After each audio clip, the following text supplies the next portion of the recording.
What up, Space Fam? Goes in here from AnimeUproar, and I'm back with another Demon Slayer video. A Demon Slayer video is definitely overdue, so here we are, the latest edition of the How Strong is Every Hashira series. This one covers the eccentric Tengen Uzui, the sound pillar himself, aka the most important pillar in the upcoming new season. I think Mitsuri and Shinobu may be the only Hashira I haven't covered yet, so let me know which one you'd rather see next in the comments, and if we can get 4,000 likes, I repeat 4,000 color changing thumbs, I'll get started on the next one ASAP. If you haven't, make this the video you subscribe, and this is crucial. Hit that notification bell to turn on all notifications or you will miss future Demon Slayer videos. And while you wait for the next Demon Slayer video to drop, feel free to check out my huge and growing Demon Slayer playlist that includes videos about all the Hashira, Demon Moons, and much more. Link to that is in the description. Now without further ado, let's jump into it, spoilers and all. So let's turn to the ultra cool 23-year-old sound pillar whose birthday is October 31st, making him October's very own, like me. He's physically very strong, and in an arm wrestling contest among the pillars, Tengen ranked second, only behind the gentle giant earth pillar Gyomei. As we know though, overall fighting prowess is not just about physical strength, especially in shonen, so we'll break down in detail Tengen's abilities and see where he actually stands among the other characters in the series and among the Hashira in particular. Obviously, among all Demon Slayers, Tengen is one of the best, which is why he's one of the pillars, aka the highest ranking combatants of the Demon Slayer Corps. When he was introduced, he wasn't as likable as he'd later become, especially because he talked about cutting our precious Nezuko's head off flamboyantly and how he could make the blood spray more flamboyantly than anyone else. Obviously, Sanemi the Wind Pillar still beat him in the worst first impressions department by actually hurting Nezuko, but Tengen was also one of the ones flamboyantly opposed to accepting Nezuko and said he could never accept a demon hunter who brings demons along. As the sound pillar, he obviously was a practitioner of sound breathing, and to his credit, he created this explosive combat style himself. Notably, he also has a ninja background and wields dual giant Nichirin cleavers rather than one normal sword. He ends up being relevant to the story when he is carrying off Aoi and another Butterfly Estate girl against their will so they can assist him on a mission. Tanjiro helps put a stop to it. Tanjiro uses Headbutt, expecting it to be super effective, but to Tengen's credit, he's quick enough to avoid it. In fact, he's so fast, it looks like he teleported to a nearby roof. Tanjiro, Inosuke, and Zenitsu manage to convince him not to take Aoi by offering themselves to go in her stead. And finally, Tengen agrees to these terms. So far, he's wanted to kill Nezuko and tried kidnapping Butterfly Estate girls against their will, while demonstrating his insane speed. Again, he's clearly not good at first or even second impressions, as he tells our Demon Slayers that he is God and they are trash and must do whatever he says. I do love how when he calls himself the god of festivities, instead of thinking he's a moron like Zenitsu does, Inosuke says he's the king of the mountain, and it's nice for the king of the mountain to meet the god of festivities. You gotta love Inosuke. Anyways, as they head to the entertainment district, the three Demon Slayer amigos are left in awe at Tengen's speed. Once again, it looks like he vanishes before their eyes, and the next thing they know, they see him so far away, he looks as small as a seed in the distance. Clearly, even among the pillars, the manga is emphasizing that Tengen excels in speed. We find out that Tengen wants to look for his wife and for info on a demon as well. As if this didn't make Zenitsu jealous enough, Tengen goes on to reveal that he actually has 3 wives who are top of the line female ninja in their own right. Tengen makes the others dress as girls as they go undercover and ferret out the upper moon he's looking for. When Inosuke and Tanjiro meet up, Tengen shows up suddenly, catching them completely off guard, which goes with the idea of him being a ninja. Inosuke thinks that it's impressive how Tengen never made a sound when he was showing up and the wind never even swayed. It's like he's a more flamboyant Batman. On a more serious note, Tengen mentions that he hasn't heard from Zenitsu and that he made a mistake bringing them here. They're too low ranking and this demon is an upper moon, so he tells them that he'll move on his own, so clearly he either has confidence that he has a chance against an upper moon alone, or at least is brave enough to try. In any case, both possibilities speak to his character. We soon see how good Tengen is at using sound to figure out exactly what's going on from a distance. Not only does he realize that a battle is going on underground by listening, by reading the reverberations, he is able to tell that there's a huge cave underground and that the tunnels that lead to it are so narrow that only little kids could get through. At this point, Tengen and his weapons are hyped up. We're told he wields 2 swords, and these swords have an unbelievable explosive explosive strength. Nobody knows how they work, for those who have received a blow from them have never survived, end quote. That's definitely a hype description from the narrator that should not be underemphasized, but it also begs the question, how strong were Tengen's previous opponents? Probably not Upper Moon level. So this fight between Upper Moon and Undefeated Pillar is being set up as quite the hype matchup. Tengen's entrance is no less hype. He couldn't actually fit in the tunnels so that he could get to the fighting arena where Inosuke and Zenitsu were fighting Daki's sash. A part of her ability lets her create these detached, living flesh sashes, and she made the flesh sashes guard her captured victims. So what does Tengen do? He creates an explosion from above ground big enough so he could drop into the scene like a boss. The sash is shocked that someone managed to open a hole from above ground. Then we start seeing Tengen in action in a way we haven't seen up to this point. The sash can immediately tell by his presence that he's a pillar. It's very high praise when the enemy can sense that you're at such a high level that there's no way you haven't been promoted to the top level of the Demon Slayer Corps. Inosuke and Zenitsu were struggling with the sashes, but Tengen is a different story, slicing the sashes countless times in a very small time frame, so there's no way you could actually keep up with his speed visually. He succeeds in rescuing everyone, and as Inosuke puts it, the maggot sashes run away, disappearing into the holes,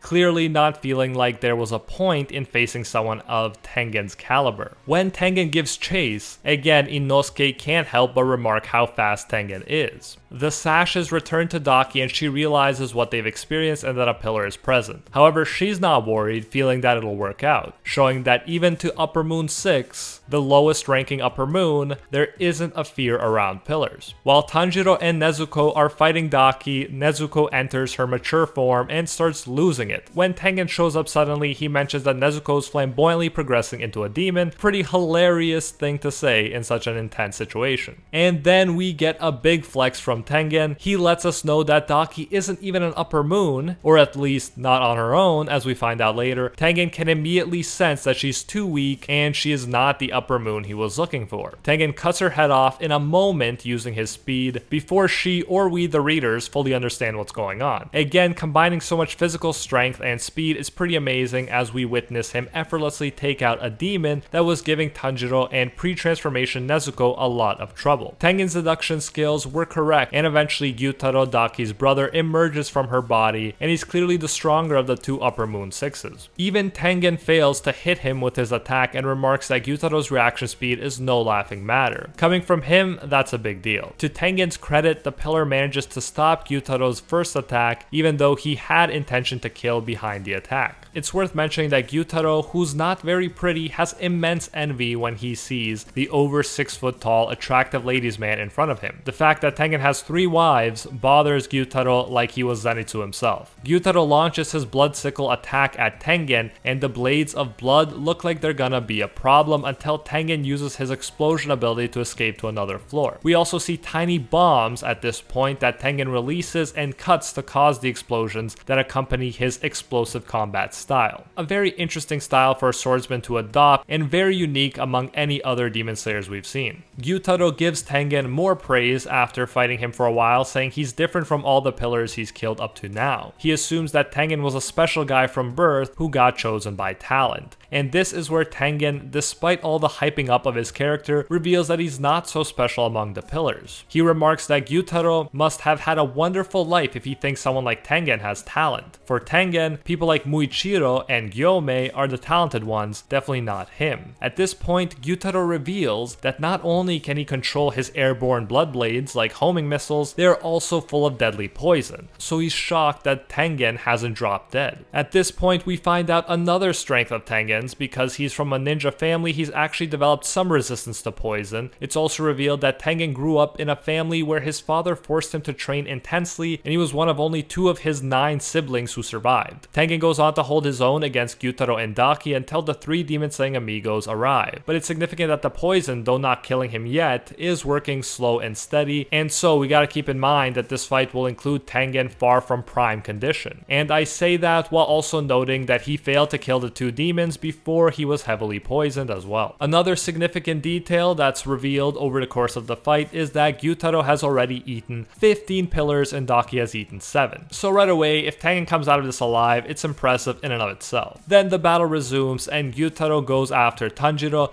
but Tanjiro is saved by Tengen's speed and pulled to safety. Tanjiro admits that he was holding Tengen back by forcing the latter to protect him. Tanjiro soon repays the favor though, and while Tengen thinks it's too late to avoid some blood blades, Tanjiro manages to use some water breathing to deflect the attacks. They work together and even a wife of Tengen's helps by launching kunai at Gyutaro. At this point, Tengen has an amazing moment where he gets close to Gyutaro, and even with kunai hitting him, he maintains his focus and thanks to his ninja training, doesn't even flinch from the multiple kunai hits. He manages to distract Gyutaro, dodge an attack of his, and then a kunai hits a distracted Gyutaro while Tengen cuts the demon's legs. It was an amazingly executed combo. Since the kunai was laced with wisteria flowers, Gyutaro doesn't regenerate right away, his body goes numb. However, the upper moon is too powerful and a poison that would affect an unnumbered demon for half a day stops affecting Gyutaro pretty soon as his leg regenerates. In this way, he catches Tanjiro and Tengen off guard, but Tengen has the ability to kick Tanjiro to safety before he dies. He also uses Sound Breath 4th form, Death Knells of Avicii, to block Gyutaro's countless blood blades. Gyutaro though takes Tengen's wife hostage, and as he does, Tengen gets a flashback of her saying, and I quote, "Once we defeat an upper moon, let's retreat from the front lines," end quote. So clearly retirement is something that was on Tengen's mind even before this fight, thanks to his wives. Tanjiro ends up being the one to save her to Gyutaro's surprise. Even a combined attack though doesn't stop Gyutaro. In fact, he even manages to rescue Daki's head from Inosuke by stabbing him with his poisoned sickle. In the meantime, Tanjiro sees that Tengen is on the ground, seemingly down for the count after the last attack he suffered from Gyutaro. Even one of his arms is cut off. So things look really bad, and like the many pillars who fell to Gyutaro before him, it seems like Tengen has lost. Not only is he this hurt, he's also been poisoned for quite some time at this point, and Gyutaro seems to believe that he's even dead. Gyutaro ends up telling Tanjiro that Tengen was weak and determination was his only strength, thinking that the pillar was down for the count. However, after Tanjiro takes up some of Gyutaro's time and ends up being in trouble, Tengen suddenly appears and comes to the rescue, holding one of his blades in his mouth, Zoro style. It turns out Gyutaro was wrong, Tengen wasn't dead. He actually forced his own heart to stop to keep the poison from circulating. This not only let him survive for longer, it also opened the possibility for this surprise attack. We're told, and this builds off the music and sound theme that accompanies Tengen, that Tengen has analyzed combat maneuvers to the point where he can read them like sheets of music. It just takes time. He converts the rhythm of the enemy's attacks into sound, so every fight becomes a song. He hears repeated phrases and can attack between beats and during the rests, dancing with his opponent. But the poison has him at his limit, so he can't deliver the final blow. That's pretty cool to know about Tengen, and so in general he would do better in prolonged fights because he has a better sense of the opponent's rhythms, but in this case the poison has complicated things and Tanjiro has to be the one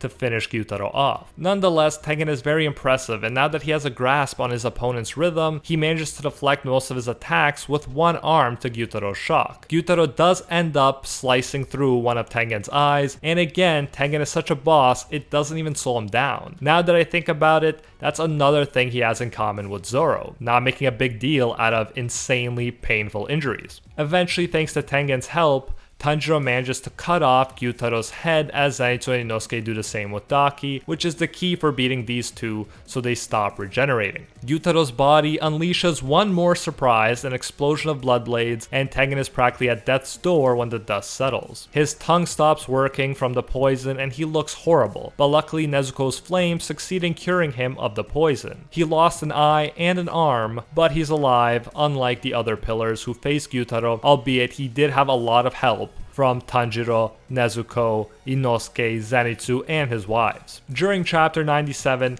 there's also a pretty hilarious bittersweet moment when Tengen and his wives look exhausted and unimpressed, saying 6, that's the lowest of the upper ranks, end quote. It's obviously good that they beat an upper moon, but also disheartening at the same time because it was so hard and they took so much damage just to beat the weakest upper moon. This realization probably plays a role in Tengen's decision to retire, although even before the actual fight, there was mention of retiring when they beat beat an Upper Moon anyways. It's just lucky in this case that they ended up confronting 6 rather than Akaza or someone stronger. Sanemi the Snake Pillar doesn't help matters when he shows up and says, and I quote, "What are you going to do about losing your hand and eye in a fight with mere upper 6, end quote. Clearly among the pillars, Tengen's feat wasn't as impressive as we might have thought it was, and Tengen knows this and even says his plan is to retire and that there's no way he can fight anymore. He does tell the angered Sanemi though that Tanjiro and the others have grown strong, so they'll be able to make up for his loss. There's no doubt about it, Tengen was amazing and he did as well as he could. He was brave, cool, and pretty strong, so I want to give him full props. However, it's clear that among the pillars, as he himself acknowledges, he's no genius. Some people might think I'm hating on him in the comments, but it's not an insult to his character. You can be a weaker character and still be an awesome character, and among the current generation of pillars, Tengen is among the weaker ones. As we know, Gyomei is the strongest, and Muichiro, the other pillar Tengen singled out as being especially talented,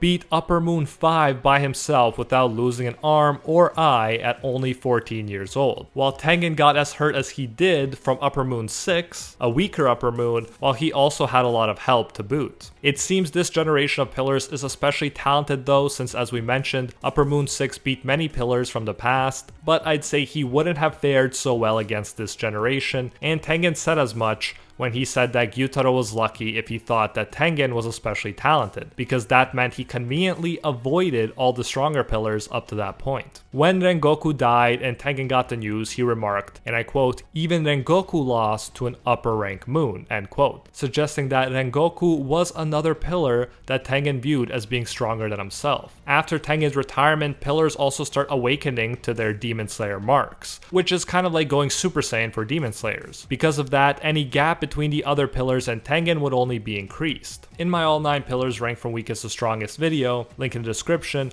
I placed Tengen only ahead of Shinobu. Shinobu is the physically weakest of the pillars and cannot even cut off a demon's head, so must resort to poisoning. That being said, Shinobu also has her own strengths, and she definitely used her poisons amazingly throughout the series and helped take down Upper Moon too, but it did cost her life. And it did also require a lot of help from Kanao and Inosuke as well. At the end of the day, the point I want to make is that all the pillars are actually amazing, and Tengen played his role well and saved our main characters multiple times during the Entertainment District arc. Despite not being the strongest pillar, he was a great entertaining character, and I liked the fact that there was someone who actually knew where to draw the line and retired before he died in battle. The dude put in the work and then retired to enjoy life with his beautiful wives, while occasionally popping back into the story here and there, and who can blame him for that? I'd probably do the exact same thing. But that is it for this one. I hope you enjoyed it, and if you do enjoy these kinds of videos, definitely check out my Demon Slayer playlist, where I have a similar video for almost every pillar and many other hype characters as well. If you did enjoy this video, you know what to do. Channel the Yoriichi within and smash that like button with no mercy. Smashing is Yoriichi energy and passing is Muzan energy. We all know this, so you know what to do. And as I said, if we can hit 4,000 likes, I repeat, 4,000 color changing thumbs, I will get started on the next video ASAP. Just let me know if you'd prefer that I cover Mitsuri or Shinobu next in the comments, and vote for your favorites. If you haven't, make this the video you subscribe, and this is crucial. Hit that notification bell to turn on all notifications, or you will miss future Demon Slayer videos. And while you wait for the next Demon Slayer video to come out, feel free to check out my giant and growing Demon Slayer playlist that includes videos about all the Hashira, Demon Moons, and much more. Link to that is in the description. And I especially want to thank the patron squad over on Patreon and here on YouTube who help make videos like this one possible. First and foremost, I want to thank the patron of legend, the one acknowledged by Lord Twigo himself, Alpha Sigma, and are the 1-tier patrons, the ones who stand atop all clans: Ingrata, Pate, Hefa, Aljata, Hinokami and Water, the Toasted Chi, the Spike, Corey McGowan, Dylan Isidore, Spidey Life Tanel, Tungsten Tarkus, Baked Buddhist, Cody Hebert, and Monkey D. Quilly. And our Pro Hero tier patrons, the one and only Gilgamesh, the Red-Haired Raven, Angel Cruz, Brethuende Aura, Very Gucci, Alicia Actor, Bonnie Parks, Joanne Garcia, Ted No Ted, Fatboy Games, and Soul Rise Slice and Dice. Thank you all so much. If you do enjoy our work, you can support more of it by going over to patreon.com patreon.com/AnimeUproar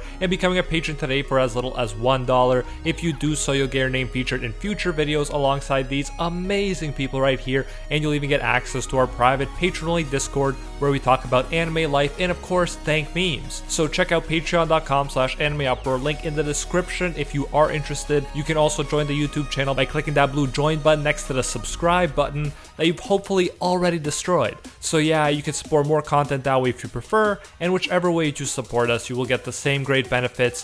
Thanks again, and until next time, see ya, Space Cowboys.